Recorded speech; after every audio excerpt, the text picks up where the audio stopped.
Welcome back to Valencia and a straight-in landing for the Pilatus PC-12. Conditions are ideal with no crosswind. Okay, I'm going to talk about how the aircraft operates, the characteristics of the approach. The first thing I'll do is load the landing gear. As you can see, the landing gear doesn't seem to have much drag, or as much drag as I would expect. Extending flaps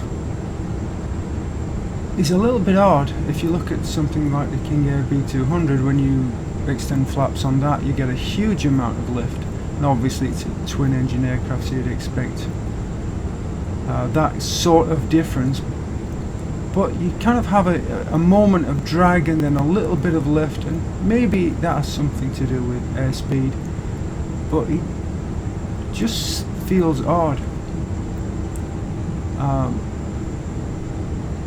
When you're looking at the descent itself, you will spend a lot of time looking at the vertical speed indicator. Sometimes vertical speed sticks where you want it to be, and sometimes it will change quite radically in a short space of time. It can get away from you really quickly. So on approach with this aircraft, you're going to spend a lot of time looking at the vertical speed indicator, making sure that's where it needs to be. Now, previously I've used the angle of attack indications on the EADI. In this example, I'm just looking for an airspeed of about 95 knots, 100 knot approach speed, and crossing the threshold you're looking to be about 90-95 knots. Crossing the threshold, in fact in this example we pretty much hit the aim point. I don't think I could have flown this approach much better. Hitting the aim point, bring back the power. You don't bring back the power a huge amount, just enough so that you can bring the nose up, get that 5 degree nose up pitch, and you're kind of doing it as lift allows. In other words, you're kind of following that loss of lift as the airspeed comes off. You don't want to get ahead of the airspeed as it bleeds off, because then you will start to climb. You have to really look at what the aircraft is allowing you to do in terms of pitch. If you try to pitch up too quickly, you'll get climb or float. So you have to be aware of the sink rate of the aircraft. At that point, you're looking to control the sink rate with aircraft pitch, but being prepared to add or reduce power a little bit in order to manage that correctly. You've just got to be aware of the sink rate. Normally, previously when I've landed the aircraft,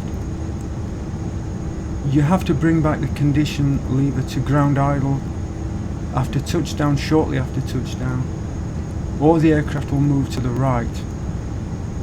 In this example, I didn't have that effect, and that could be because the aircraft actually starts on these approaches in ground idle. That's a possibility, although looking at the replay, it's actually in the high idle position, so be aware of that. If you want to make life easier on yourself on landing, you can always bring the condition lever back a little bit from the flight idle position, but that's not exactly realistic.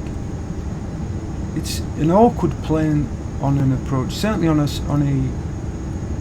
straight-in approach like this.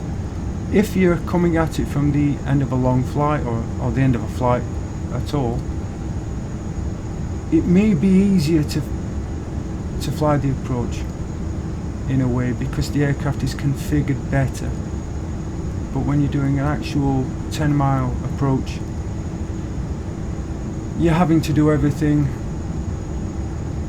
right at the start of that 10-mile approach. Was previously, if you were coming to the end of an actual flight, the aircraft would be better configured. So that's also something to take into consideration. It may be easier to use the angle of attack indications and be approaching a little bit slower at the end of a long flight. We're getting some micro stutters in this approach. I don't know whether that's XP11, whether that's the aircraft, whether it's the scenery. It may actually be the aircraft. As you can see here, we're looking at a 500 feet per minute descent rate at the moment, trying to straighten the aircraft, looking for the aim point, which is the numbers. As I'm approaching that, you'll see bring the power back. Okay, you can hear the engine, the note of the engine as I'm bringing the power back.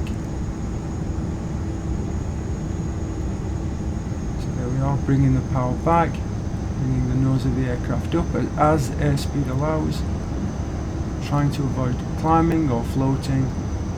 5 degrees nose of pitch, nose down. And that is the landing at Valencia in the Pilatus PC-12. As always, feel free to like, comment and subscribe.